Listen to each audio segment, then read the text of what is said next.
Welcome to Ask the Edmonds Cop. I'm here with Sergeant Shane Hawley. Good morning. Good morning. How are you? Good, thank you. We're going to do something kind of interesting today. Okay, I'm ready. And that is, you got back from a recent police training, and one of the things that you and I chatted about was the discussion about officer-involved shootings. Yeah.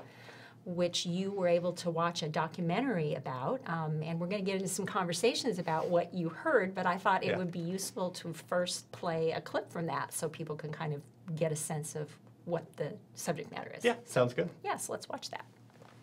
Once the actual shooting is over with, the vast majority of the event is still before the officers. The aftermath of the shooting is typically a lot more demanding and stressful than even the event itself. The event is over in 3 to 5 seconds. So let's talk a little bit more about some of the common misconceptions that you see as a police officer when this stuff ends up on the news. Yeah, so this was really interesting to see. I had no idea somebody had done a documentary or anything like that. You know, I think a lot of the misconceptions come from the fact that nobody really knows what happens to us after these events, sort of thing. And that's really what the documentary was focused on, is the aftermath to the officer. And you know, they make it very clear, and we also want to make it very clear that, you know, nobody wins in these. Everybody loses in an officer-involved shooting. Yeah. That's just, you know, somebody died. The family loses a loved one. The officer now, it doesn't matter what the situation was, they have to live with the fact that they shot someone or killed someone for the rest of their lives. And their family has to deal with that too. Right. So everybody loses across the board. And I think the documentary did a pretty good job of portraying that. But I thought it was pretty eye-opening to see what officers go through after that and some of the things that come up. And it kind of addressed some of misconceptions like you were talking about. Yeah, and I'm really looking forward to some future work we're going to do on this. We're going to bring in Sergeant Josh McClure, and you and Sergeant McClure were involved in an officer-involved shooting about 10 years ago at the Travelers Inn, right? Yeah, it was 2007. Yeah, so we're going to... It seems like just yesterday. I'm was sure. 10 years ago. It's I know. Kind of crazy. I know. So we'll bring him in, and we're going to do some discussion about kind of what you guys went through as in the aftermath of that. But before we do that, and we're going to talk a little bit more about what the top misconceptions are when this happens, but let's watch one more clip from that documentary. Now, this is a must-shoot situation. We had senior commanders, we had tactical officers advise us on this. We've got an individual aiming the weapon right at a victim, okay? Every one of our tactical officers, every commander says it's a must-shoot situation. Officer has no choice but to shoot, okay? 11% of our civilians agreed. One of the most interesting things I thought about when I watched that clip was when I went through the shooting simulator. Yeah. And it's true, I had some of the very same kind of thoughts about, well, why don't officers shoot a body part as opposed to, you know, a vital organ where they might die? Why don't, you know, all the scenarios of why don't you do this and that? Why do you need to shoot somebody? Why does this person need to die? So let's talk some more about what those common misconceptions are. You and I went through and made a list, so let's go with the first one. Questions you usually hear or see, and one is, why didn't the officer just shoot the gun, knife, weapon out of his hand? What's the answer to that? Well, reality is we're not Superman, and that's movie magic. These situations are so dynamic and they happen so quickly, and we spend a lot of time training for these events, and it's hard to mimic reality. You know, we go to the range, we do a lot of time target shooting and so forth for accuracy, but that's very static. Yeah. You know, you're standing there, you have time to breathe, control the trigger, a lot of those sorts of things. And we even do what we call combat shooting, where we're moving. It's a much more dynamic situation. We even have a robot target that it moves around. Someone controls it with a remote control to try and imitate those. But it doesn't equate reality. It's good training, but it's just not the same. And these things happen so fast. And if bullets are flying. You may be just ducking for cover trying to save your life at that point in time. And to try and target something this big in someone's hand when they're moving, you're moving, and the actual weapon may be moving at the same time really, really fast.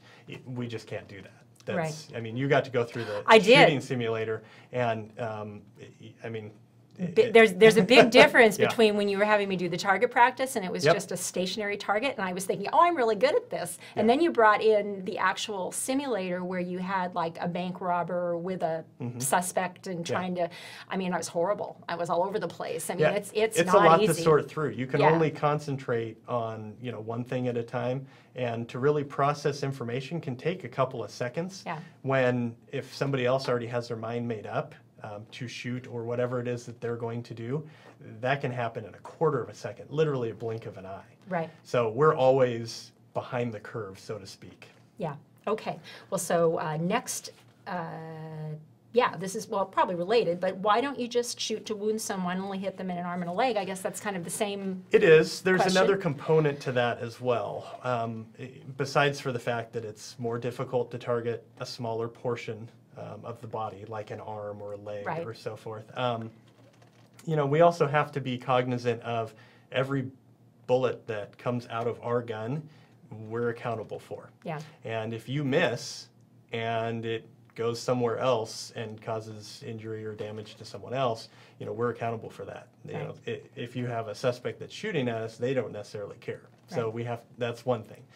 So we look for the largest body mass.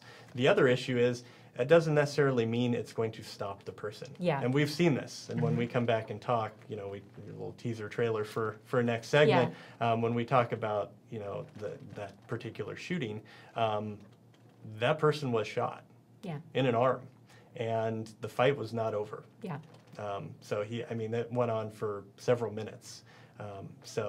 Okay. It doesn't guarantee that the person's going to stop. So if we're in a deadly force encounter, we've made the decision that we need to use deadly force to stop the threat for, protection of the public or our own life in that situation. We need to stop the threat. Right. And that is how we do it.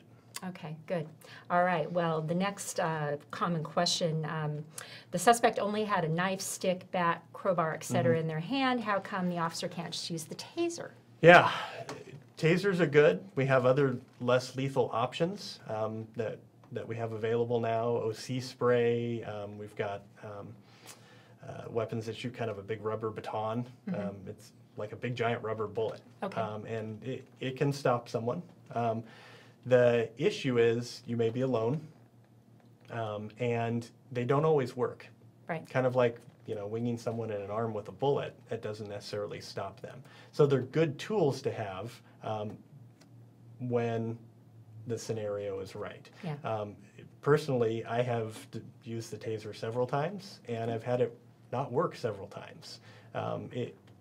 The little probes, sometimes they get hung up in clothing and they're not able to make contact, so it's not going to work.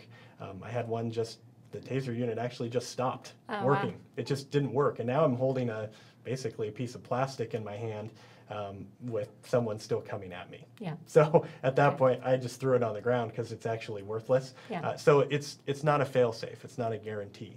And in those situations, what we talk about with someone with a knife, a bat, a crowbar, whatever it is, if that person hits you in the head or stabs you with the knife, whatever, that's a deadly force encounter. I mean, they can kill you with those objects. Yeah. It doesn't necessarily just have to be a gun. Right. So that's, if we can use those tools, great. Yeah. But it doesn't work in every situation. Okay, all right. And then the last one it looks like here is officers are out looking to get into a shooting. It's something that you guys just want to do. Yeah, no, that couldn't be further from the truth. I don't know anybody who has come into work hoping that they're going to get involved in a shooting. Right. We sign up for this job knowing that it can happen.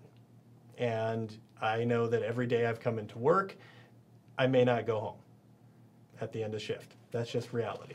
And we sign up for that. Yeah. We try and minimize those risks, and not take unnecessary chances.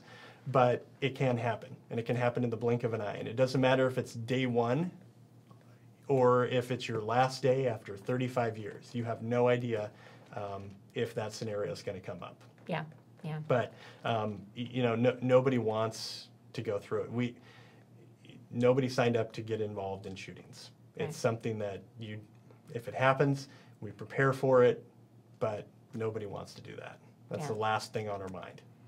And that's something we'll talk more about, I'm sure, when Sergeant McClure comes in. And then finally, there is one more point, and that is, it seems like, at least when we see news reports about these things, there's a lot of perceptions that police are just getting away with shooting unarmed people. And you know, what's the kind of your thought on that?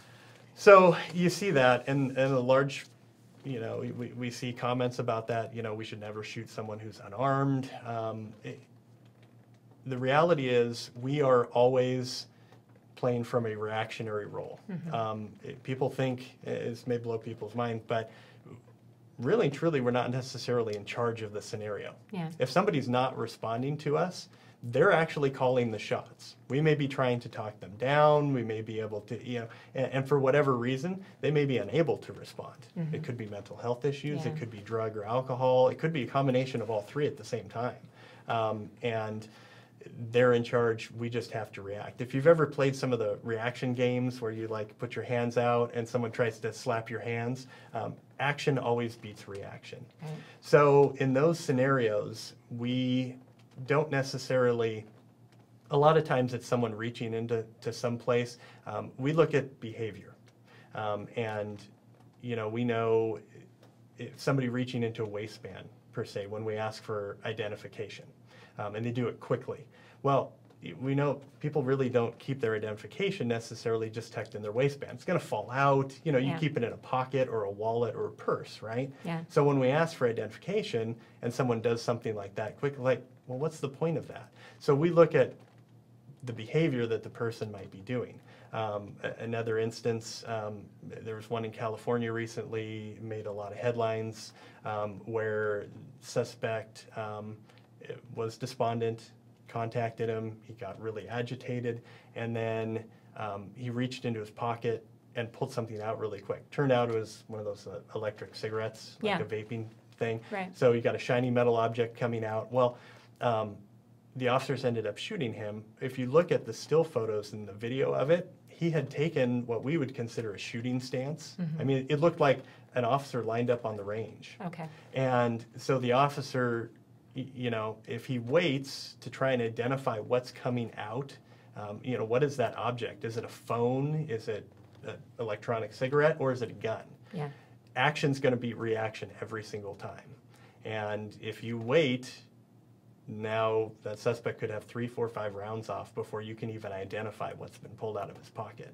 So we look at that behavior and say, well, that's a shooting behavior. I mean, the way he's standing and what he's doing, where he's reaching in, that's a shooting behavior. So if I wait to get shot, well, that doesn't really work for anybody. Yeah, yeah.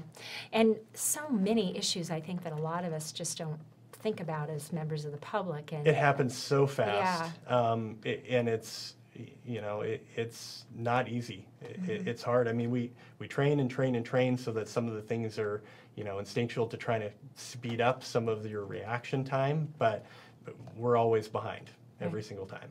Okay, well, it'll be interesting to have Sergeant McClure and have the two of you talk about that particular experience that happened, and we'll get into some more detail about kind of what the officer does face when you know, the shooting is over, and kind of in a sense is more or less a homicide suspect, and there's a lot of things I wasn't aware of either. So we'll talk about that, and we'll look forward to having you back to do that soon. So Okay, sounds good. all right, thank you, and thanks for joining us, and we'll be back again soon with another episode of Ask the Edmonds Cop.